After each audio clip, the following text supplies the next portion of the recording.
dare follow your dreams, or demand your own space, or ask what's next. Introducing the first ever Cadillac XT5. 2 days after the attacks on the explosions of bombs in Chelsea and New Jersey, they've apprehended the suspect. His name is Ahmad Khan Rahami. He was apprehended. There's a photo of him, the official wanted poster, if you will. He was apprehended 4 miles from his home in Elizabeth, New Jersey. He was originally, so when they found out the name of the guy, they started notifying people, not just with the wanted poster that you would normally see, but also people on the subway and throughout New York and New Jersey, the greater tri-state area. They got notifications like this one. Here's a notification sent to people's phones, iPhones everywhere. So it was literally like that scene in the movie where everyone's phones go off at the same time. People were commenting on it. And then also the New Jersey State Police Service tweeted out some photos. So they got the word out from various surveillance cameras. By the way, none of the 4 people in those pictures look alike. I would be a terrible sleuth because they all look like 4 different people. Yeah, well, the guy in the upper left is Amish. Yeah, right, yeah. Definitely. But apparently it worked. A phone call came in about a man sleeping in a doorway or a hallway. The police found who that was, and the police officer said, who are you? Please tell me your identity. And the man pulled a gun, shot the police officer right in his bulletproof vest. The police officer shot back, gave chase. Finally, he was apprehended and taken into custody. So all of this worked. The officer is okay. The condition of Ahmad Khan Rahami is unknown, though he did seem to be in fairly stable condition when he was being put in the ambulance on the way to the hospital. Nothing says stable like having your clothes taken off and a bullet in you lying on the ground. Yeah, so who knows? I think it's a triumph for people getting notified over their Amber Alert type system. This is one of those categories. There was a big news conference given by the police, and they were asked, is this the right way? What made you feel like you needed to put the word out? And they said, well, we believe that there was a credible threat to everyone, so we decided we were going to notify people over their phones. And we intend to do it more in the future. Did they not do that in Boston, too? Or was that just over? I think they did do it in Boston, and it's just a symptom of do you agree with this as a tactic for getting the word out? Yeah, it seems like you're... absolutely. Easy way to find a suspect. Yeah, it's a modern-day wanted poster. Basically, I mean, you're sending it to everybody. Everybody has a phone. Not everybody goes to the post office to see those wanted posters. I think it's definitely a smart way to, and it apparently had some degree of efficacy. I look forward to the time when people are like, I'm turning off the terrorism alerts. No, it seems like a really good way. I mean, obviously, if it's like John Ashcroft and we're getting 14 terrorism alerts a day, then there'd be a problem. This was a guy who we had photos of. And the value, obviously, and then sending out those photos, there's huge instant value in that, as we see here, and good for the people who called it in, who saw that guy and recognized that it looked like one of the photos and called it in. Together we can change the media, make it more representative of you and not the powerful. Come join us, make a difference. tytnetwork.com/join. Hillary Clinton was interviewed on a plane, you'll see, about the explosions at the time. It hadn't been identified as a bomb or not. Here is what aired on CNN. Obviously, we need to do everything we can to support our first responders, also to pray for the victims. We have to let this investigation unfold. We've been in touch with various officials, including the mayor's office in New York, to learn what they are discovering as they conduct this investigation. And I'll have more to say about it when we actually know some facts. Now, folks jumped on this because those who had seen the full feed, the unedited feed, saw that before she talked about waiting for the facts to come in, she said, quote, this is graphic 6, I've been briefed about bombings in New York and New Jersey and the attacks in Minnesota. And then what you just saw, obviously, we need to do everything we can to support first responders, also to pray for the victims. So people jumped on her for talking about how we needed to wait, but she did use the word bombings. What are your thoughts on that? CNN shouldn't have edited if whoever made that call, especially if it was part of presenting that Donald Trump said one thing and Hillary said another. But the facts of the matter is, Hillary, on an oddly empty plane, at a time where the airlines are really trying to sell every seat. Yeah. Stronger Together Airways is clearly going through a tough time. That's so sad. But her response was incredible. First of all, I would argue, I can't believe I'm going to say these words. I think she means bombings like the way someone would say explosions. Yeah, that's but okay, she said bombing. It's okay that he said bomb too. It seemed like a bomb. It's okay to say that. Donald Trump then decided to say we're going to get tougher with them over there. We've really got to let them have it. Showing two things: one, an ignorant response to how we should respond to it, and two, a complete lack of recognition for what we have been doing already over there. Yes. Disqualifies him on both counts. She said, I've been briefed on the bombings and the attacks in Minnesota. We need to stand by our first responders, and they're investigating, and we'll know more later, and I'll have more information later. I mean, I don't want to give her a high five for that response, but it was fine. It was fine. It was totally acceptable. It was in fact, maybe you want to give her a little high five because she didn't want to make news out of it. Nothing about her demeanor or the way she said that suggested, I'm going to make news. I can't wait to get this on TV. And so, she gave a very measured response to to a situation she had little information about. Everyone had little information about. He went to a wild extreme, as he always did. That said, I suppose CNN should not have edited that out. Right. And I think although I don't know it's a sign of anything. Right. If they did edit it out, it might just have been like, this to me is classic. She misspoke. Because the rest of her statement is about how we should wait and see before we jump to any conclusion. Like, it's not, as you said, just going straight on to these things like calls. It doesn't matter. And the worst thing about this is what which is CNN editing it out to make it matter. It doesn't matter. But also, really, what Trump said and what she said, neither what they said matters. Right. And you can be sure Clinton's campaign is just as responsible as Trump's campaign to try and bring this up, because they're like, here's the proof that will convince people he doesn't know what he's talking about. Like, that's not the best way to go after him, but this is what campaigns do. They're looking for any tiny issue to get people to go, that's the reason. Yeah, he said it was attributed to the rise in polls. That's why it was edited out, because he's higher in the polls right now, and that's why CNN's going after him. Yeah, because that's going to make a difference. The Hillary's free. First of all, it doesn't make any sense, because theoretically, their argument against her is she's not tough enough, and she should call it a bombing. Well, then she did call it a bombing. I happen to think she meant to say explosions, because the rest of the statement sounded like, who could possibly care about this? And it certainly wasn't. CNN wasn't like, he's rising in the polls. I didn't have to part of that. Right. But the editor was like, free dinner at a 5-star restaurant tonight, courtesy of Hillary. That's right. I can just take this word out. Yeah. I think it really is an editor going like, everything she says is so boring. No, but that's you're like, I just only want to say the words show the words that you need to show. You're kidding, but that statement looked like now I'll sound like Donald Trump. That was a very low energy presidential candidate. It does.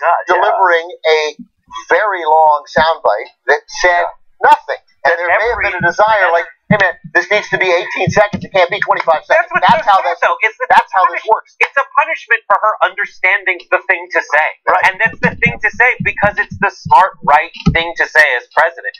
I refuse to let her get penalized for giving the right answer because it's the right answer. If you're upset with mainstream media, we have the alternative for you.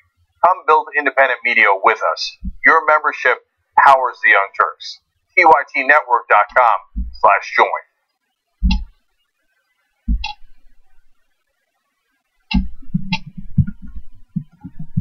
A car should only be measured by one thing. How it makes you feel. The all-new Infiniti Q60. Infiniti. Empower the drive.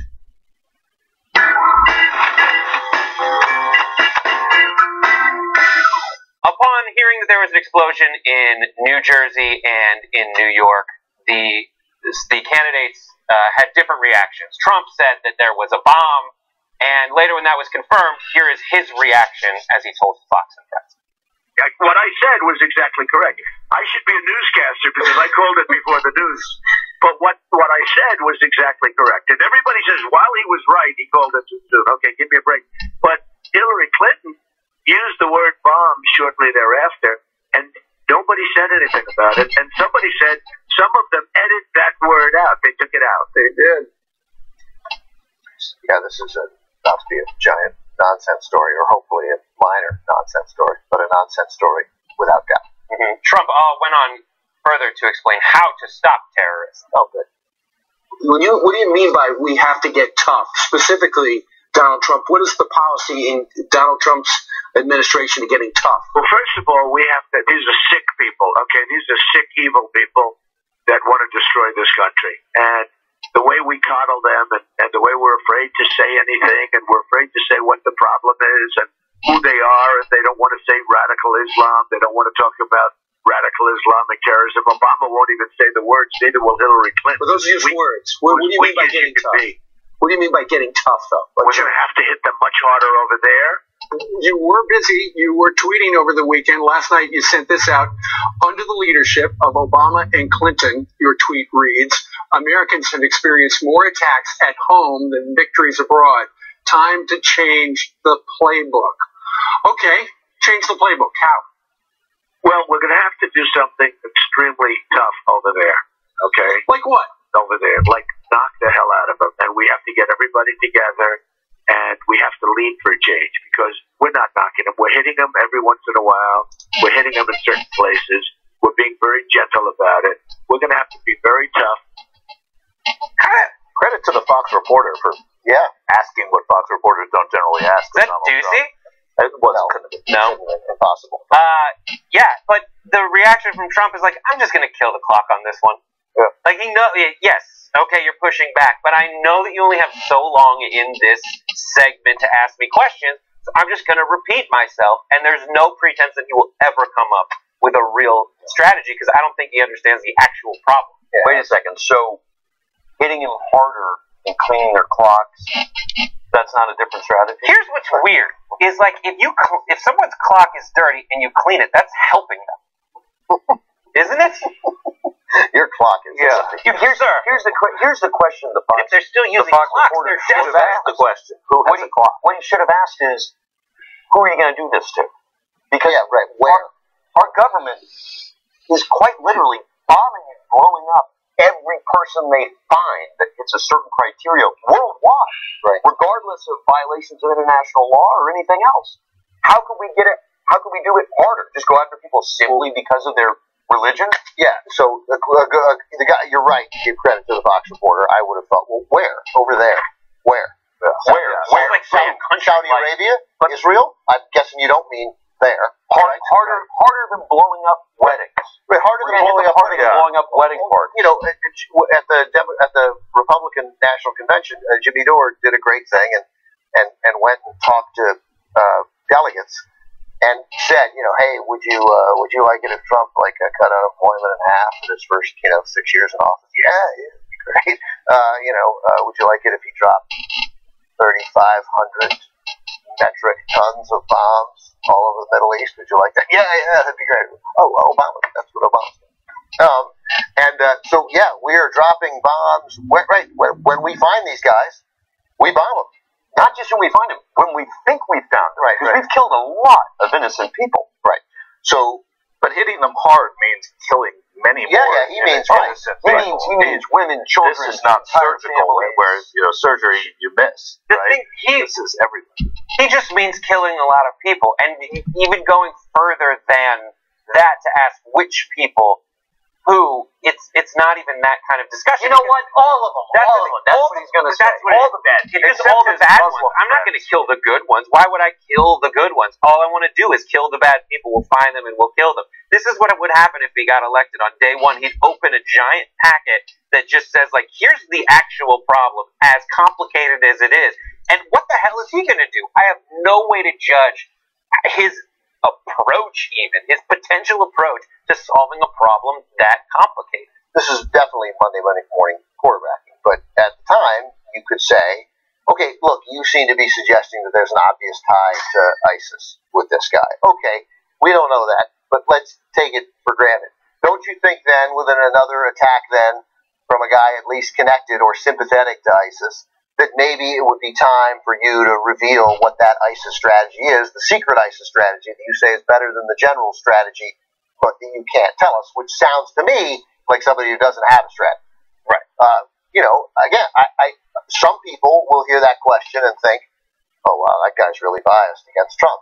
And I would say, A, who cares whether he's biased against Trump? But B, yeah, in this case, you should be biased against a candidate who says things like, I have a secret plan, and the generals don't know what they're doing, and the general's plan is not as good as my plan's better.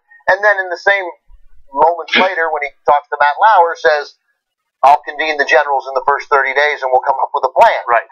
With the same generals whose plan, yours is better then? Or are you going to get a bunch of different generals to make that happen? That plan isn't around anymore because the dog ate it. Right, yeah. No, Right, you're confused. You're confused. It is a general plan. Oh, okay. You know what? It's a general plan. I'm sorry, my bad. I missed it. Yeah. The problem with Trump and the reason he's so compelling to so many people isn't just that he's a bullshit artist, it's that he's half right about what a lot of the problems are. And neither the Democratic Party nor the Republican Party have addressed a lot of these systemic problems. Now, granted, his solutions to everything are batshit fucking crazy. Or non-existent. And it will make the country far worse off. But the fact that people aren't talking or acknowledging problems in the Democratic and Republican Party in terms of money in politics, corruption, uncontrolled immigration, dual citizens, birthright tourism to get into the states, like these are issues that people actually seem to care about in the country. Yeah. But that neither party acknowledges. So the danger and the reason Trump is here is because we've gone through 20 years of PR fucking politics in this country where people like, I'm probably going to vote for, but people like the Clintons and everyone else go, la, la, la, la, la, la, la, that's not a problem, I'm not going to address it, it's not on my agenda because I can't make money with it right now and get support. But they're real problems. And by not acknowledging that, you create the vacuum that someone like this jackass is on. Hillary Clinton has said that she will do something about money in politics from the standpoint of a constitutional amendment and from the standpoint of a basic litmus test for Supreme Court justices on that issue that she has talked about. So I argue that the Democratic Party, by Hillary Clinton doing all these fundraisers, getting all this money, she is playing the game as the rules are written right now so that she can be at an advantage to her opponent. That's what the parties do. It is a perverse system. It has to be changed. But until it's changed, that's what the rules are. That's how it works. The Democratic Party, whatever ills it has, and it has many, the party itself is the party that is going to, and this is a two-party system, whether people want it to change or not. Right now it's a two-party system. The very nature of the Constitution makes it a two-party system. They're the party that is going to change that if it's going to be changed. And already the voices of the new people that the Sanders campaign brought into this conversation are going to work against money in politics. But you can't do it now. She cannot change the fact that she needs to raise millions upon millions upon millions of dollars to run this race for the presidency, and it perverts our democracy. But that's the party that's true. But Michael, I think you're right. But I also think Wes is right, and it's not. I'm not disagreeing with most candidates. I don't know why you're disagreeing. Nor am I disagreeing. Why are you disagreeing with each? I'm disagreeing with Brett. Thank you. But you're right. Between July for at post convention, and when was the Democratic convention? Middle of July, late July. Late July. So for a month, 6 weeks, she barely even ran for president. Right. I mean, she just raised money. That is unusual. It is unusual, and everything about this election has been unusual. She came out of that with polls that said she was 9, 10, 11, 12 points up. Let this guy self-destruct. I mean, that it turns out not a great strategy, but certainly a reasonable strategy. If you came to me or I came to you with that strategy and said, hey, maybe Hillary Clinton should just let him implode. This is happening now. That convention was a disaster for their party. This was a good one for the Democratic Party, and these numbers just keep tanking. I don't know. I keep coming back to things tighten. Things just tighten. Well, they do. There's things that are obvious opportunities for a bump. Those things are the conventions, pretty much always. And then after that stuff tightens, especially leading up to debates. And the debates are the opportunity. What's happening over there? No, I just Michael has drawn Donald Trump Trump as himself. Which I think Let's just look at what you draw on the paper throughout every single show. It's just drawings of Michael with and without a beard. You get hours of extra content if you're a Young Turks member. TYTnetwork.com/join. Go ahead, girl.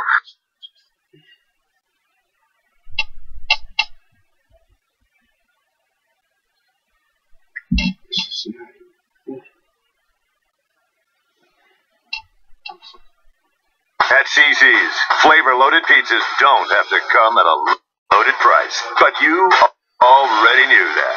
Meat Eater and Supreme. Guaranteed, or we'll make them immediately. Just $5 and change. CC's. There were additional devices to the ones that actually did explode, and they were both either coincidentally or inadvertently disarmed by people who were trying to steal the luggage that was abandoned. First, in Chelsea, there was an additional device. According to NBC News, a man was seen leaving behind a piece of luggage before two other people came along, take out the device, take a device out of the bag, and walk away with just the suitcase. By the way, that's New York. That's not stealing in New York. That happens all the time. You put something out in the garbage, and there are always people that will come to the garbage and say, "This looks like a nice piece of luggage," and walk away with it. There's not always a bomb in it, but so when they were saying that these thieves, somebody called them thieves today. Right? You're not a thief. It was in the garbage, and you found something in the garbage, and you walked away with it. Yeah, nobody. You're a New Yorker. Yeah. However, more explicitly, the other one in Elizabeth, New Jersey, at the train station, that was a thief. Two scavengers, according to CBS News, found the package while going through the trash. When pulling it apart, they found wires attached to the package. They then left the package under the train tracks and ran to a police station to report what they found. They said the reason that they picked it up was because it looked valuable. We thought there were values in it. They opened it up, they found wires, and they were like, "Oh, God, okay." Then they what's weird to me is they put it under, like, a train trestle, which is like, that's not where you want to put a bomb. That's not that weird, though, because you think, okay, they're opening it up, and like, God, we really scored. What's in here, gold? And they're like, oh, yeah, pipe bomb. I wonder, where else are they going to put it? yeah, I mean, they're not going to carry it, right? I mean, No, they tried 1,000 feet. They said they carried it before their muscles gave out. I'm amused by the out of nowhere characterization of 21st century human beings as scavengers. Makes them sound like they're sophomores at Furman, you know, like great scavenger hunt. You want to get in the frat. Or hyenas. Those are other right. Yeah, I've never seen scavengers that sort of like, are they dressed as steampunk? It's almost like we can't call people hobos anymore. You know, there are hobos. There aren't scavengers. There really are hobos. People still ride the rails. Right. You have to be riding the blinds. Well, there really are hobos still, and they're still riding the rails. And this happened at a train station. They really missed their opportunity. Or these were hobos, actually. Yeah, they're not scavengers. So how do you tell the police in that situation? Okay. Yeah. Trust me, this is a big story. I'm going to need you to ignore the first part of the story, okay?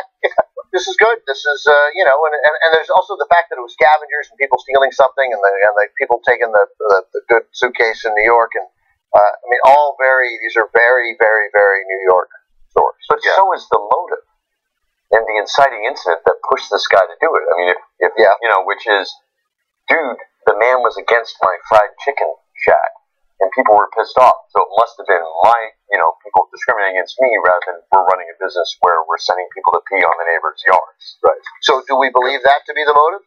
Go into to go into it a little bit, I mean, they had a lawsuit against the city because apparently they're running a 24-hour fried chicken restaurant. Yeah, it's called something like All American. Yeah, that's the most American thing you can do is own a fried chicken. All American chicken, and they wouldn't let their customers use the bathroom.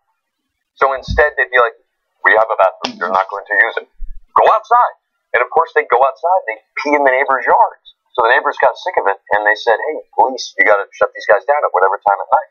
And, of course, our bomber and his family are like, this is only because we're Muslim. Right. Instead of, it's because we're having people pee all over the neighborhood. Right. That's so the good thing is he's alive. So we'll be able theoretically to talk to him and interrogate him. Which rarely happens, and I think is good. Yeah, it is good. Yeah. Of course, it's good. So we'll actually have answers to questions in this case, which doesn't always happen in every other case, and making what we're about to engage in and what the media is going to engage in of how Clinton and Trump reacted to this immediately, not really relevant. We'll know more in 5 days. Although the reactions that they had is telling about the kind of people they are. What they actually said is not actually, I would argue, terribly important here on this day. I think it also demonstrates the mindset and the skill sets of the people we're ultimately at war with, like the shoe bomber or the underwear bomber or this guy. I mean, this guy ran a chicken shack that got only 2 stars on Yelp. So are we surprised that he couldn't build a good bomb?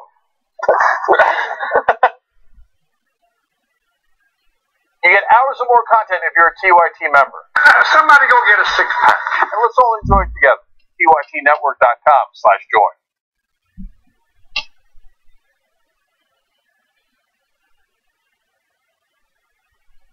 Depending on who you ask, the reaction is different to the attacks in Chelsea and New Jersey. We're going to go through some of the choice reactions and then talk about them. First up, we're going to go to Corey Lewandowski, a CNN contributor and former Trump Still being paid by the Trump campaign. Still being paid and still on CNN. Here's what he had to say. He seems to be blaming illegal immigration for the attack. Well, I think what it is it re-highlights the problems we have with our immigration system. What we know is that 40% of the people who are in the country illegally have overstayed their visas. And what we hear from the reports this morning is that this person is either potentially of Afghani descent. A naturalized citizen. Well, but that's not an overstaying. Is that what the report is for this person who's committed potentially a terrorist attack in our country? Yeah, he's a naturalized citizen. So you did. To be fair, I didn't do the reading. Right. And then he makes it very clear that he tries to connect the Rahami to people who overstayed their visas, though he is an American citizen, born in Afghanistan in 1988, came over, got his citizenship, not someone who fits into this category that Lewandowski is trying to put him in. Once he's exposed, here's his response as he tries to equivocate and just kick up dust. He's not a refugee. Didn't come into the country legally. Was the proper word to look? The San Bernardino killer came in on a K-1 visa. Right, but this is different. I mean, you're making a connection that we don't know yet. There you go. So that's Corey Lewandowski's response. The K-1 visa in San Bernardino was the wife, right? I did not do the reading. But yeah, so that's his response, is to try to tie it to the people. Was the proper work done? He ran a chicken shop, man. The work was done. The proper work was done, and he either got mad because of the complaints and because he encouraged people to urinate around the neighborhood, and the neighborhood didn't like human urine around their neighborhood, and he thought singled out, or it's entirely possible that he's sympathetic to ISIS, or both. Can a Muslim criminal any longer just be a guy who's pissed about somebody pissing on his yard? Like, don't get me. Like, if people came into my store at night and just wanted to use the bathroom, but I knew that those people were doing terrible things. Well, hold on. They already paid you money. Are they all customers? No. They're all customers. They either bought chicken or bought drinks. I get upset, but what I'm saying, there are crazy people all over this country, and not very many of them, as they have you believe, that do terrible things, right? But I'm asking a serious question. Can a Muslim person just be a nut who was pissed about the way his business was being treated? It's weird to say. It's like that's the ideal. Is it doesn't matter, like right where they came from. That's if what they're we're striving for in this country. Look, we're all ignoring like one of the big issues here that no one's talked about, which is we need public bathrooms in the United States. It's true. I mean, honestly, I don't know if that's the big issue. No, of course. Well, I'm being facetious, but at the same time, dude, if you're going around this country and you have to use the restroom, you have to go into a store, buy a product, and maybe they'll let you use the bathroom. Yeah. Generally, they won't. Here's a little tip for America, just in case you guys don't know this yet. Hotels. Hotels are great. Don't tell everybody that. I know. But seriously, I actually hesitate. I know. Seriously, I was serious when I said don't tell everybody that. You have to look nice to go into a hotel because they do profile you. That's true. As long as you kind of have a nice shirt. By the time they're profiling, you don't say you're going to leave. Okay. Walk in with a purpose. They don't just like run and pull you off the toilet like 3 Men and a Baby, where they're just like the kids they're spraying everywhere. They don't do that. They don't do that. I don't think. So that's one response. Another response comes from Ted Cruz. Ted Cruz made a statement saying Congress should act to prevent Americans who have traveled abroad from training from returning here, and to stop the flow of refugees from hotbeds of terrorism in the Middle East that President Obama is determined to bring to our country. We can't overcome our enemies by pretending they don't exist. This is what Ted Cruz thinks is the problem. Nobody is pretending that they don't exist. It is almost impossible to get into the United States. Right? The screening process is extensive. It has always been extensive. It has never stopped being extensive. This guy got here. When did this guy get here? Born in Afghanistan in '88. This naturalized citizen. Do we know? Enough to become a citizen. Like that. That's just ask anyone who's become a citizen how hard it is to do that. Yeah. And the other thing, does Cruz have a point here when he says we should stop people who are going abroad to train from coming back in? Is that a thing, though? Here's the thing: it's like if we know somebody's training, that's an alarm bell. And what? Yeah, I'm for that. You were training at a Al Qaeda training camp. Yeah. Oh, you know what? Can't come back. Sorry. But then again, like if you want to catch them, that's the worst strategy. The strategy is come back. We'll just get to your side too. We'll be there for you. Right, yeah. Like that's the way to do it. Come on home. Yeah. It's very simple, and they're making it stupid.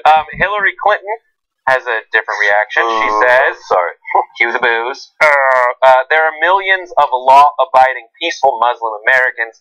This is the kind of challenge that law enforcement can be and is prepared to address. Let's remember 9/11, because a lot of people are attributing this to refugees. They're trying to tie it to the refugee crisis, just similar to what Lewandowski did. These were not refugees who got into airplanes who attacked our city and our country. Sorry, she goes on. Let's not get diverted and distracted by the kind of campaign rhetoric we hear coming from the other side. So those are the responses from everybody.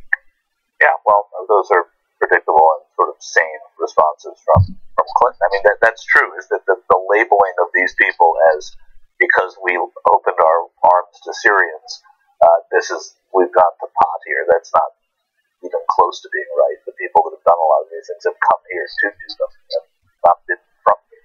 It's weird. Part of me is like, I hope that we prove that this had nothing, like this attack in New Jersey and New York had nothing to do with anything. Yeah. And so that when people like Donald Trump step forward and say, we called it, and then people like Corey Lewandowski and Ted Cruz who try to attribute it to refugees, that we can say, okay, so remember how you said you called it? You didn't. You were wrong. Right.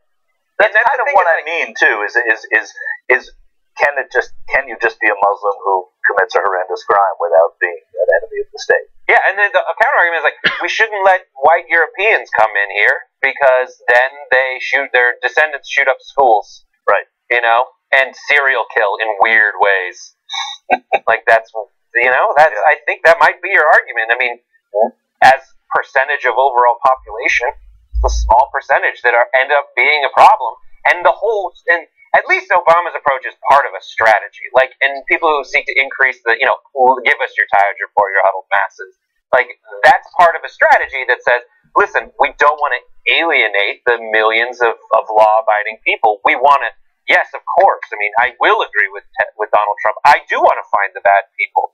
And the only thing that we need that I want to hold Hillary to is this is the kind of challenge that law enforcement can be and is prepared to address. Like, that's when you can start going point by point through how these people are vetted and actually find out where the strengths and weaknesses are. Yeah. And are they going through the cracks? And if they're not, then point out exactly what the test was. Yeah, you're right. Someone who has a established business here, and it seems like it's tied to just some weird municipal gripe, then this is not the problem. This is a problem, but it's not the problem you're trying to say it is. You power the Young Turks. We do this all through membership. TYTnetwork.com/join. Let's build the media that we can believe in.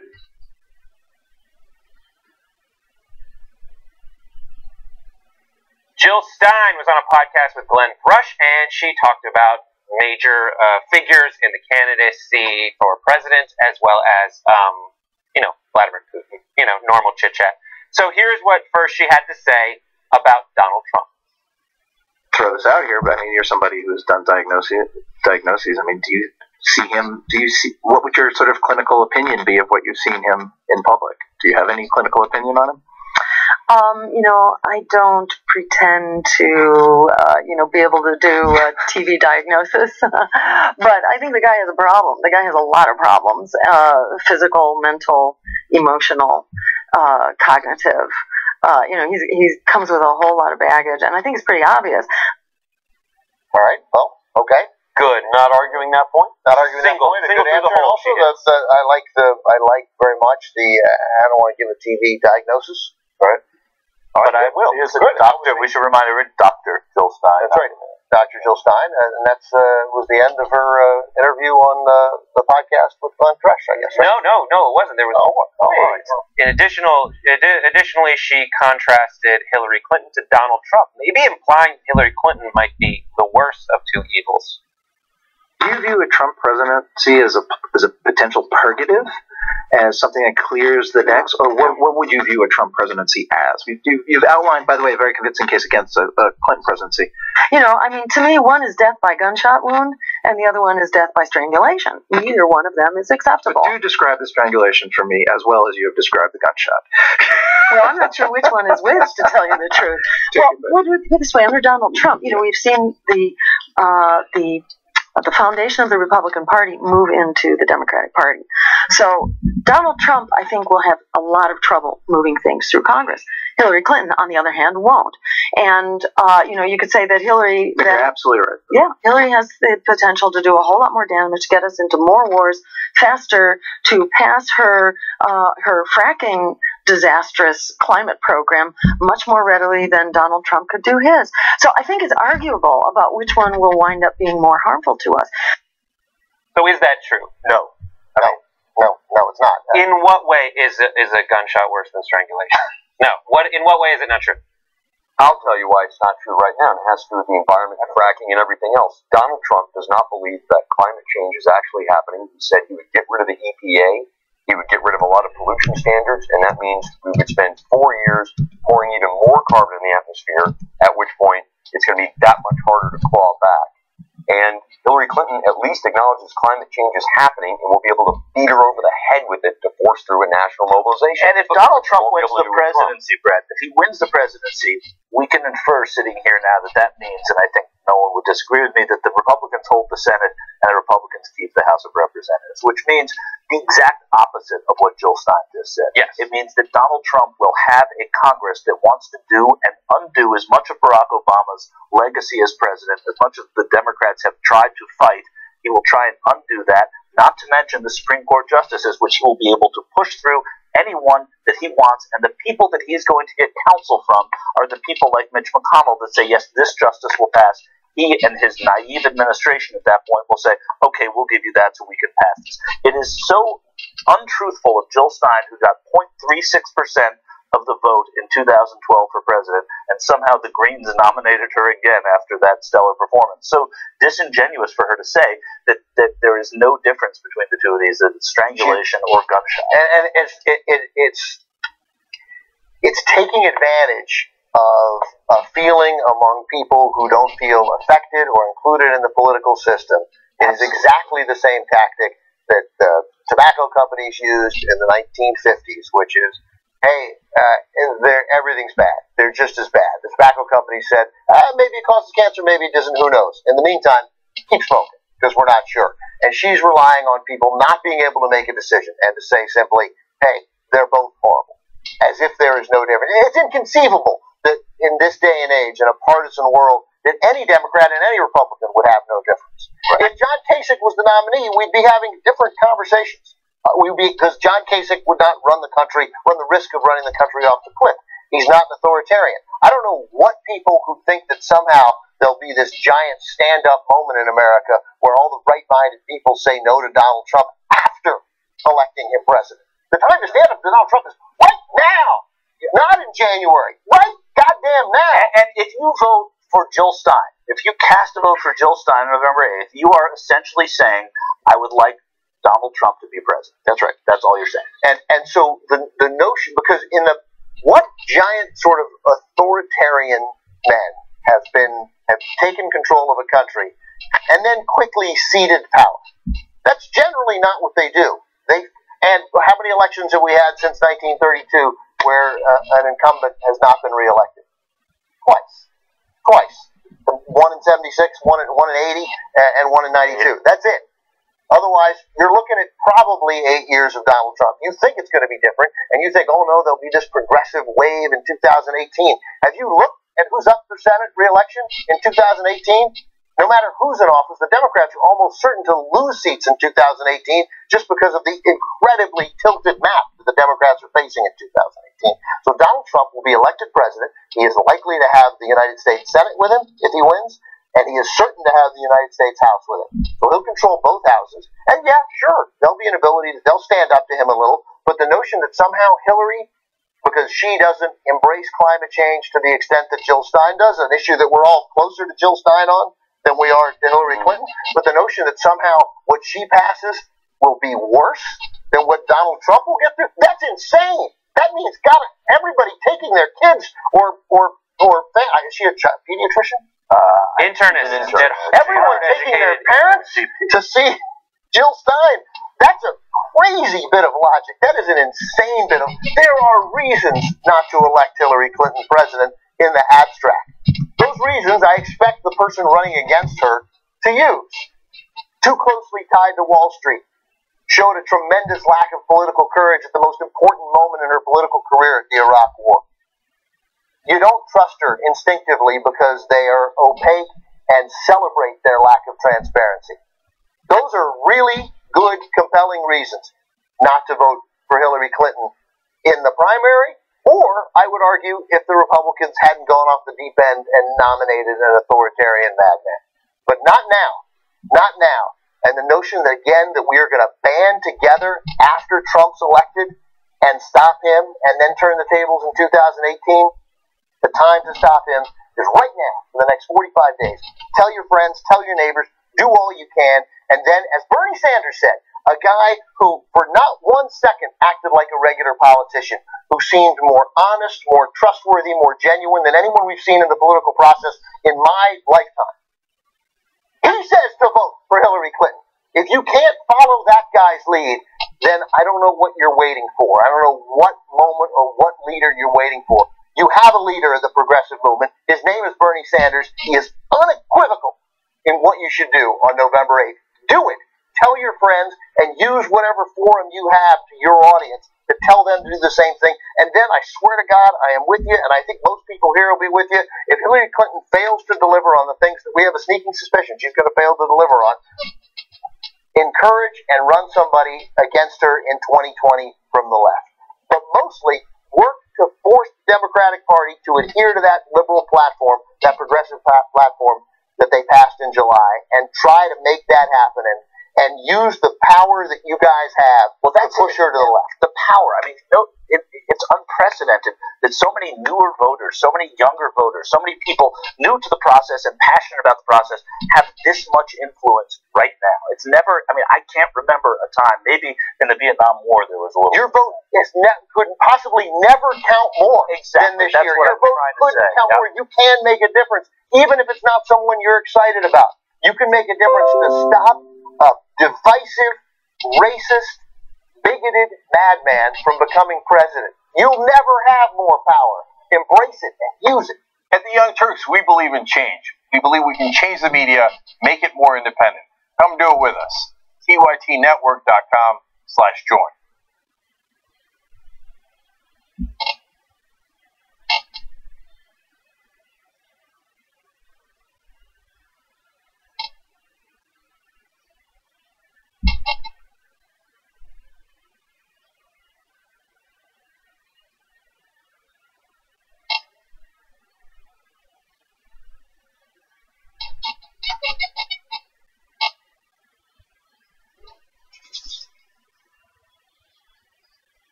Corey with Gold Rush Expeditions. Moose. Get in the truck. Shit. Is it alive or dead? You I hate you right now. Moose! Big Moose, go! We're all gonna get along, even with some iron. No, we're good. Oh, yeah, in the trees. Jesus Christ, Terry, the fucking Moose Fiesta. God damn it.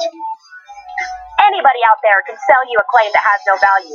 That's not what we do at Gold Rush. We find the mines that have mineral value and have documented history of mineral value. And then we pass those claims on to you and show you how to work that.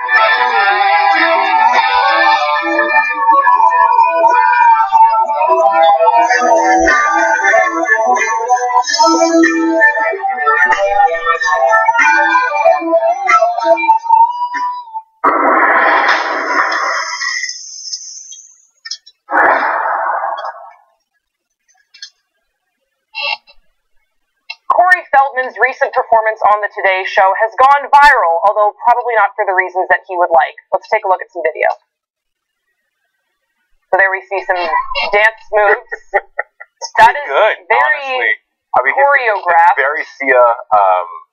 Very meta. And do For we actually someone have who's dead on the inside, it seems like he's doing a good job appearing very much alive. He does look like a very good reanimation of Corey Feldman. Do we have a clip of some actual video of that performance that we can throw in? Tell me what's happening. You got a Grim Reaper look going on. The angels are here. I don't like this interaction. No, you know, it's all actually the whole theme of the album is good versus evil, heaven versus hell, all that sort of thing. So they're angelic, and if you look actually at the artwork on the album, you'll see that it's me trying to crawl out of a fiery pit, and it's the angels pulling me out. So it kind of all goes along with the concept. Why this concept? Well, probably because I know that angels have probably saved me once or twice in my life, and I like helping them as well. That's why I created Corey's Angels, as a way to help girls who are like kind of lost and needed to find their way to get their opportunities, their dreams, and make them realities. And that's what we do. We try to help them make their realities, you know, their dreams. And there's going to be some MJ moves coming here in a minute. Does it kind of come no MJ moves. No, yeah, it's kind of a similar style of dance because we grew up dancing together. So he was my idol, obviously, and a lot of my influences. If you have that feeling it's about to go down in here, I also have it. Let's do this. We're going to go for it. Here we go. All right. We learned there's dance moves from Michael Jackson. Okay, that's the last joke I'll make about that. Let's keep going. Well, yeah. Okay, first of all. Wait, let me give you a little bit of context before we get a reaction. Then I do actually think we have a video of the song a little bit that I'm going to throw to you. So, in a now deleted Facebook Live post, Corey and one of Corey's Angels, Courtney Ann, spoke out about how hurt they were by the public reaction to this song and his dance. He says, quote, "We just wanted to tell everybody that, like, it's been really painful. We put ourselves out there and we did the best that we could, and, like, I've never had such mean things said about me, like, constantly." He goes on to say, "It was a song, okay? It wasn't that weird." Adding, "I'm sorry that if it's not good enough for you, but you don't have to beat us up. I just want to say that, like, why is it okay to, like, publicly shame us?" And then finally, public shaming should not be accepted no matter who you are. It doesn't matter if they're a celebrity or not. We deserve love. We deserve, like, normal life. It's not okay. It's not acceptable to call us freaks, weirdos, losers, whatsoever. Which I would somewhat agree with. However, you did put yourself out there on perhaps one of the most public television on the planet on the Today Show. And before I get a reaction, can we throw to the last video of the actual song so we can get a little gauge on our musical sensibilities with that?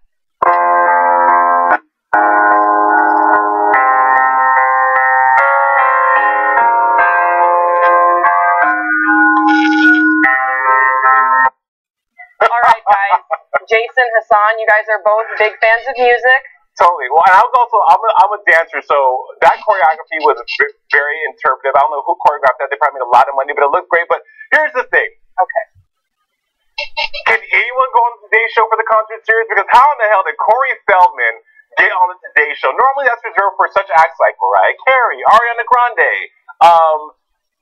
NSYNC, Corey Feldman? Are you trying to say that Corey Feldman isn't one of the greats, like in sync? Absolutely. So hear this. I think that Corey Feldman. First of all, I agree with everything he said about public shaming should not be accepted, and how many times he used the word "like" in his monologue. But So here's my question for you guys: is it actually public shaming if people's opinions were not favorable of his performance and of his music? Now, I think it's fair to say that a lot of the mean comments are not okay, and we would never condone or support that. But is it really public shaming that a lot of media outlets were saying this wasn't a great performance? Hassan, what do you think? I think public shaming is when you see something that's meant to be private and then it somehow makes its way into the public eye, and then people are like, I don't disagree with that, and then they start making fun of this person. Corey Feldman's been a very public person since he was a little baby, basically, and I'm surprised that he's getting backlash from this performance one way or the other, when he's obviously put himself out there on multiple different occasions with his angels, mind you. I think there was a dating show, if I remember correctly, where he featured his angels before, like his polyamorous relationship that he has with them, girls that are confused and lost, in his own words, not mine. And people have lambasted him in the past. So what's so interesting about this performance now? What's so interesting about it now is because as an artist, you're more sort of sensitive about your art. When you're in the public eye for dating and stuff like that, it's a little bit different. But when obviously he's passionate about what he's doing, so when you're creating or have a creative muse or you're trying to put something creative out there, it's more personal. It's more I guess ego driven is the word. So he's a little sensitive on that note. But again, your question was, are the comments bad if they're talking about his performance? And I think that no. I mean, there's levels too. If they're saying like calling him names, saying evil things like that, yeah. But if they're saying they did like the performance, no, it's not really public shaming. And something I want to point out and get your reaction to as well is that the song is called "Go For It." It's from the album, like he said, Angelic to the Core, and this song features Snoop Dogg. And actually, I noticed this song before it went viral. If we can throw to that tweet. There you go. You might hate your job, but probably not as much as Snoop Dogg when he featured on a Corey Feldman song, and that's from May, guys. I called this back in May, and I can't believe this song, Go For It, is finally getting the recognition that I feel it deserves just solely for being so bizarre. What do you guys think about Snoop Dogg featuring on a Corey Feldman Snoop Dogg was also there, also choreographing those interpretive dance moves that Corey Feldman was featuring. Interestingly enough, they did bring out a rapper in that performance. That rapper sort of lip sync or sang along to Snoop Dogg's part. However, it was not Snoop Dogg. I think if Snoop was on today's show with Corey Feldman saying things like, "It's a Snoop deal, double jizzle, my nizzle," I think it would have been way more publicly accepted than just having Corey Feldman there alone with his angels. All right, so is there anything that Corey can do, final thoughts, to salvage this music career, even though it had such a poor reception in the public eye? Is there anything that he can do right now? Should he work on his dancing, his singing, or just in general you want to scrap the whole thing? I just think if you want to be a private person, you need to start being a private person and not go on television shows. And if you want to put yourself out there, understand that people are going to troll you, especially when you put yourself out there in such a big way. Young Turks membership. I can't tell you how good that feels and how good that tastes. Find out. TYTnetwork.com/join. Students at American University are speaking out over what they say is racially charged harassment. This comes after incidences where a rotting banana was left on the doorstep of a black student, along with a drawing of a penis on a whiteboard attached to her door. American University Black Students Alliance has said, quote, the organization said that the actions were part of a pattern of behavior at the university last year. Racist epithets were written on dorm doors of black students, so this is a pattern, is what they are saying. The university has gone on record saying that these are not characterized as bias-related and announced that conduct charges were taking place through student conduct process, and also that they were going to be holding sort of a town hall meeting of healing for the student body community. Now, the Black Student Alliance just says that this is simply not enough. They say, quote, black women are under threat on campus. They are being used as target practice. We are literally being attacked and assaulted on campus, and there's nothing being done about it by the administration. So what they have done is they've sort of sparked a grassroots movement on their campus. They are putting out, let's throw to graphic one, about the harassment on the campus that they're doing on Twitter, where they are basically just posting these around campus. The first week at #TheRealAU may include having rotten bananas thrown at you. I want to get your reactions from this. Do you think that there is a racially motivated intention behind this? Yeah, I mean, when you throw a banana, and then there's also history in American University, when I look deeper into it, of students putting Trump stickers on specific, like, Latino dorms. There's instances where they've written the N-word around campus. But, by the way, there's an update to the story. The president actually did come out and say, University President Neil Kerman made a statement where he said, "We will confront racist expressions with forceful condemnation and respond to discrimination with every tool at our disposal." So they are, because initially I was like, this is outrageous that the university spokesperson totally came out and said, this is not enough for us to declare that this is racially charged, when it's like, come on, you're throwing bananas. And they wouldn't even say racist in the statement. It says not characterized as bias related. Well, yeah, exactly. It's what was she thinking? Like, as soon as I heard that, I was like, what? Did they want to put a banana down there so they could slip and fall on it? Like, what other explanation is out there for it? And then you put a penis on there as well. It's still discriminatory, regardless of whether it's because of the color of their skin or because they're women. Jason, I want to get your reaction. I agree 100% with Hassan. You know, these students pay tuition to come to school. If it's one time or two times, one time is one too many. And I can't talk to you. In the depths of my soul, I feel that the minute that this caught light with administration or the powers that be, every force in their arsenal should have been brought out and made sure that these students felt safe, that this was eradicated from campus, and that's the end of it. These students should not have to do a grassroots initiative to bring light to something like this. It's ridiculous. So yeah, Hassan, 100% in your corner about this. I mean, it's 2016, you know, like racism, and what still blows my mind too is that people think that racism doesn't exist still, which is like, what rock are you living under? It's so prevalent. It's in pop culture daily. So yeah, I mean. So from you guys, what do you think is specific action that can be taken on college campuses across the United States to make sure that incidents like this don't happen? Because we talk a lot about how we just need to, have these meetings and these sort of come to Jesus moments, and I just don't think that that's enough. What is specific action that we can take? Maybe it's in the form of punishment, or maybe it's in the form of encouragement. What do you think? I think inclusion is the most important concept. How? I talk about this all the time with Islam-related issues in America and worldwide. Look, you need to include people. Like I'm going to tell you guys a story about this racist dude that Jaime Camille actually told me. There was a common statement that a lot of racist people will usually say when they are forced to interact with someone from a race that they're not normally interacting with. They'll say, "You're one of the good guys. Like you're not like the rest of them." But in reality, no. Like every other person of color is also a normal person. You just were forced to interact with that person, so now you understand that they're just a regular human, just like you. So they're not lesser than. There's no difference. There's just maybe a little bit of difference in culture. And what I take from that is that you need to be surrounded by these people. You need to understand their culture a little bit better. Therefore, and that's the best possible way to eliminate racism on college campuses and everywhere else. Jason, can I get a thought from you on how can we promote inclusion on college campuses? What is a specific form of action that college campuses can look to take? That's a hard question, because you can't really include someone who doesn't want to be included. If I feel a certain way about a race, then and regardless of how much you try to include me, if my heart of hearts, my beliefs tell me differently, I'm not going to go with it.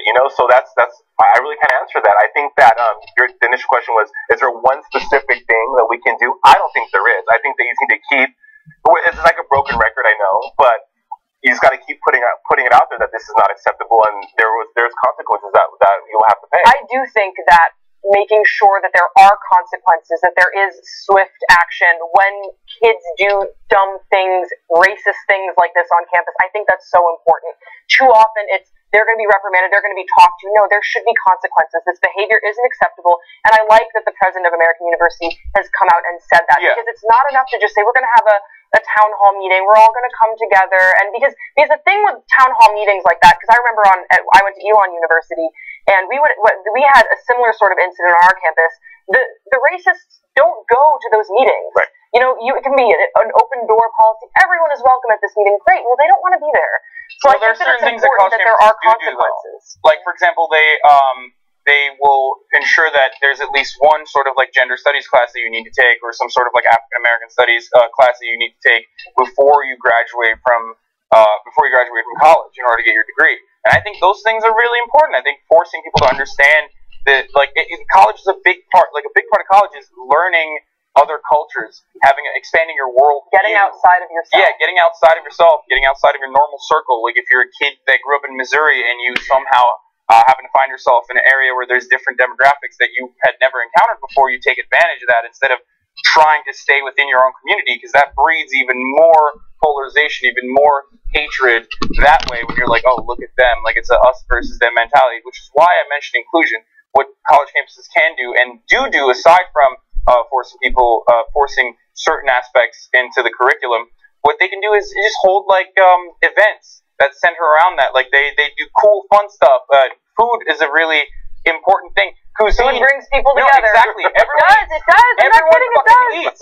So what you can do is showcase like the cuisines of different cultures. That's one of the best ways that you can reach out to your community in college campuses. If you're in like a Latino fraternity, if you're in a Black fraternity, like historically, if you have these sort of events, if you organize these sort of events, and not just turn the other cheek, but also like almost forcibly promote your culture that way, I think, and this is asking a lot of students of color more so than the other students that are being intolerant, but I think that is one way to possibly reach out to those racist assholes on college campuses. I would say, I don't know how you feel about this, Jason, but if I was a student of color, I'm just trying to like picture it, which is obviously very hard. It would be like, I don't want to fucking open up my doors and feed these racists. You know what I mean? Well, it's not my fault that they are racists. Why should I invite them in? You know? I mean, it all depends on the person, though, because, I mean, I've been a victim of racism.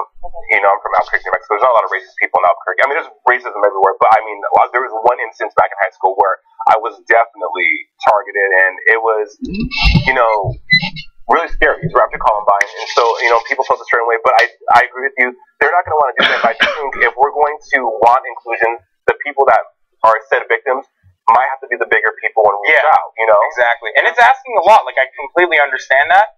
And you're forced to be the bigger person, not only in the sense that you have to forgive the people that are persecuting you in a completely unwarranted and messed up way, but I think that's one path to possible inclusion. Because there's no other way. Right. Because the racist person, like, when you're a baby, you're not born a racist baby. Yes, there's some studies that say that there's a genetic predisposition to possibly be a little bit more racist than other people or things of that nature, but normally when you don't see any color when you're born. I'm the perfect example of that. There's no black people in Turkey, so the only understanding I have of like African American culture is from American movies, like depictions of black people in movies. So, but I have no historical context. I have no bias. When I first came out here, I was just like, these are normal people. Like, I never had any sort of idea that like a black person is different than me in any way, shape, or form, because I didn't grow up with we're not programmed to be racist, so we need to deprogram the people who have become programmed that way. I think that's a good point to end on.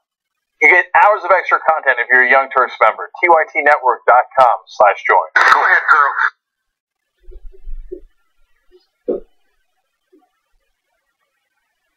Two elite Chariots of Fire triathletes are making headlines for their brotherly display of sportsmanship.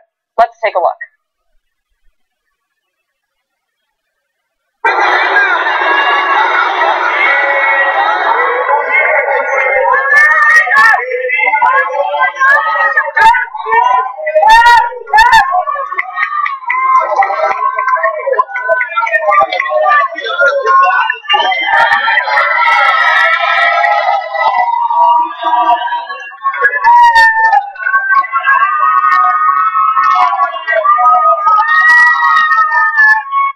Wow.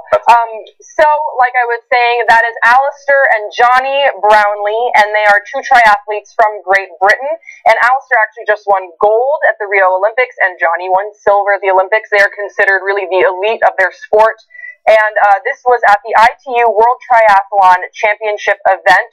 And obviously you can tell that Johnny is way more than a little bit exhausted. His brother said, quote, "I wish the flipping idiot had paced it right and crossed the finish line first. He could have jogged that last 2 kilometers and won the race. You have to race the conditions. I was comfortable in third. I raced the conditions.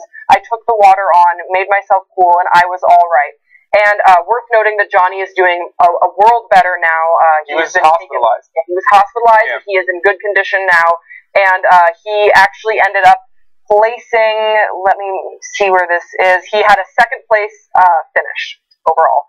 So I like that this story has gone viral. I will admit that 2 of my favorite types of videos to watch whenever I'm feeling a little down are 2 girls, 1 cup. 2 girls and 1 cup. That always cheers me up. No, the 2 videos that I watch. Lemon Party. The 2 types of videos. No! The 2 types of videos that I watch, gentlemen, are sports guys helping each other out when one of them's exhausted or hurt. And then the second one is vintage Oscar acceptance speeches. Oh, that's very eclectic. Or puppies that are seeing their owners for the first time. Oh, yeah. Yeah, like the military man comes back home and then the puppy greets him and stuff. Yeah, I love those 2. So what do you think about this act of sportsmanship? Where does sportsmanship? They're on the same team. I think he cheated. He did. No, he did. Cheated. Hassan. He cheated. You can't carry someone. I was looking into it. I was like, this is not sportsmanship. Like, kind of, you know what would be sportsmanship like? If the second place guy was like, instead of passing by them and going, oh yeah, I'm about to get gold, he stopped and he helped them out only to win and then like drop him as like a pile on the floor right next to him as second place. That's sportsmanship. Like, this is his brother looking out for his teammate. Well, I mean, there's nothing wrong with that. I have to note, though, I love how the guy looked behind him was like, losers. And keep it fun. Yeah. But it's ruthless in the triathlon. He straight looked back and was like, oh, come on. You didn't hear this quote from Alistair and think that was, like, they are very competitive. No, I know. They're brothers, but they're also competitors. But they're teammates. And they're also teammates, but they're also, this is an individual race. If that was I have a twin brother, so I'm super close to my brother. And if that was me in that situation, I would have done the same thing. I thought you were going to say I would have tripped. I was definitely, I'm the Beyonce in the group. But, I thought it was awesome to see it because they have gold and silver medals in the Olympics. I mean, okay, so this is one race. I'm sure it's important, but you win together as a team. If you play team sports, you win together as a team. And the brother clearly looked like he was going through it, like he was not. It's like wobbling. I was expecting poop to come out of his or something. Okay. Yeah, no. When like triathletes or people that run like very long marathons, you guys haven't seen this? They lose control of their bowels. Yeah, all the time. Do you watch some of the videos on YouTube? Paula Radcliffe. Those are the videos I look at when I want to laugh at something. Yeah, I believe it. Yeah, Paula Radcliffe was a runner for also Great Britain, I believe, and she was an amazing cross country always runner. wetting their knickers. But you know the story that I liked about this was that Alistair won gold in the Olympics, and then Johnny won silver, and then they come to the World Triathlon Championship event, and you know that Johnny didn't pace himself like Alistair said because he wanted to finally beat his brother, and that's why I think he didn't pace himself as well as he probably should have. Karma's a bitch, Johnny. There's so much more Young Turks content if you're a member of TYT. Old School, Aggressive Progressives, those are all new shows. You get post-game where we talk about our personal lives a little bit more. And then you've got live interviews. It's all ad-free. Plus, you get the whole 2-hour show. I know what you're thinking. This is huge. And it kind of is. TYTnetwork.com/join to become a member today. The president of the International Union of Police Associations has called for the Broward County deputies to no longer offer a security detail for the Miami Dolphins so long as they refuse to stand for the national anthem. Now, only a few players of the Miami Dolphins are not standing for the national anthem. The president says, Jeffrey Bell, quote, "We've asked the deputies and the Broward Sheriff's Office not to do the details anymore." He goes on to say, "I respect their right to have freedom of speech. However, in certain organizations and certain jobs, you give up that right of your freedom of speech temporarily while you serve that job or while you play in an NFL game." So these players, the running back, for example, Aaron Foster, has said that the time to protest is never convenient. He says, quote, They say it's not time to do this. Then when is it time? It's never the time in someone else's eye. Jeffrey Bell, although is very contentious in his plea, and I think it's important that we note that this is a plea, this isn't an order. He says, I can only imagine the public outcry if a group of police officers refuse to stand for the Pledge of Allegiance, or if we turned our back for the American flag for the national anthem. There would be a public outcry and internal affairs complaints a mile long on that. Now, worth noting, the Miami-Dade police, who also offer a security detail for the Miami Dolphins, have gone on the record. They say that they have a contractual obligation with the Hard Rock Stadium to provide public safety. The safety of our residents and visitors is our primary concern, so they will continue to offer their security, and they have done so. And again, like I said in the introduction, it's worth noting that this is just a guy named Jeffrey Bell, who is the president of this important organization in Miami, who is asking for the Broward County deputies to step away from offering security for these games. This isn't an order. Yeah. How can you sit there and ask someone to deny the service that they have to do to protect and serve the citizens of your community, especially when you're forced by a contract, when you're contractually obligated to do so, aside from honoring your profession, when these people are just exercising their First Amendment rights?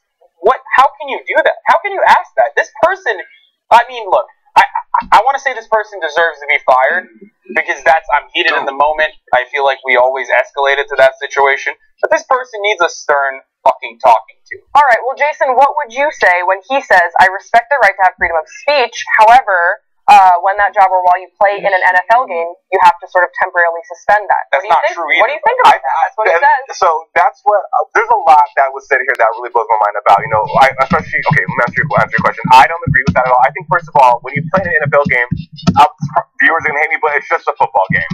And I mean, I'm not an avid sports fan, so maybe I don't have the right to say that, but I think if these players want to exercise their right as Americans during one of America's favorite pastimes, they should be able to do that and do that respectfully. They're not hurting anyone. They're not being vulgar, inappropriate, or having a boo pop out like Janet did in the Super Bowl. They're just wanting to bring awareness to something that's important to them. Why should they not be able to do that? So I don't agree with them at all. And also, I do agree with the fact that when is the right time to protest? Is it when we're watching Grey's Anatomy at 9 o'clock on Thursdays? Is that a perfect time to protest? There is no right time. There's never a convenient time. There's also civil disobedience in this instance. They're making a statement, and what really upsets me about this whole story, not specifically this part, but since it started, is the fact that we are talking about the conversation that's happening and not necessarily the meat of it. Like what is being said is not being talked about at all. We're not talking about Black Lives Matter. We're not talking about disproportionate use of force within the police community, disproportionately targeting black communities rather than white ones, or any other community. Like, we're not talking about any of that. We're just talking about someone's right to protest or not, which really, we're missing the point, which really upsets me. But one thing I did want to say is that this person seems really bitter about the fact that these NFL players get to protest in such a public way when the police wouldn't necessarily be able to do that. Now, there is one thing that he's right about. There are certain jobs when you're in public service where you're not allowed to go on strike, and police is one of them, and firemen are also one of them because they have a very important task. It's ensuring the public safety, right? So they're not allowed to, but they do. In police unions and fire departments, they won't go on strike, but they'll slow down their workflow, or they'll ramp up their workflow in an effort to protest. So even police unions exercise whenever they're disgruntled or whenever they're upset about something. They get to exercise their rights. Why can't NFL players do that, especially when there's nothing that holds them back from doing this? Yeah, Hassan, you hit on a good point. I just want to echo two of those things you said. For example, being an NFL player is not a public servant. Right. You're not a public servant if you are playing football. That's one. I think it's important to remember. The second thing is that this is the land of the free, and therefore you have the freedom to dissent. If you disagree with the government, that's, again, our First Amendment right. This story the story of NFL players kneeling or sitting or abstaining from standing for the national anthem has absolutely taken on a life of its own, and it's frustrating, I think, for all of us that we're not talking about the real issue, which is why they're protesting. The protest is not the problem; it's the why behind it. Jason, what do you think about that? I agree with you 100%. You know, that they're doing it to bring awareness to something that needs to have awareness brought to it. But do you think we're focusing too much on the protest? Absolutely, because people are really sensitive about sports. You know, and God forbid you do something that someone doesn't like while the Cowboys are playing. You know, it's just so it blows my mind. But I do think that the people that are upset about why these players are kneeling need to do their homework and be like, wow, they're bringing awareness to Black Lives Matter. To, you know, my friend who is a huge football fan was like, black men and African Americans are under attack in the United States, and that was such a powerful statement for me because I don't feel that way for myself, but if someone else feels that way, and these players obviously do, then awesome, do what you need to do to bring awareness. And they're football players, athletes are stars, so people are going to definitely make light of that and definitely take and recognize that too as well. There's something else I wanted to say that was, that these players, even though they're kneeling and not standing for the national anthem, they're still playing in the football game, and that's why we're watching the game. So it's not like they're doing anything that's detrimental to the game. So at the end of the day, that's why you're watching this game, and that's why you're enjoying the sport. No one's watching the NFL for the national anthem. Right. One of the things I hate the most, though, is when people are just like, these are rich millionaire people, like, that get to protest. Like, what are you protesting? Like, these people died for the flag that you're protesting. It's like, no, those people died to protect the rights to exactly what they're doing. Like, we're not living under tyranny. Why? I just simply, I can't grasp the concept of how you can be upset when someone does this. Even if it was for a terrible cause, even if it was for something that I deem inappropriate, like, let's say, if it was a couple white players saying, like, oh, we support the KKK, they're still allowed to do it. I'm still allowed to criticize it, but they're still allowed to do it, as long as it doesn't incite hatred. Young Turks membership is awesome. Says who? Says me. You got the right one, honey, because I'm a crazy bitch. Okay, well, that's true as well. So become a member at tytnetwork.com/join.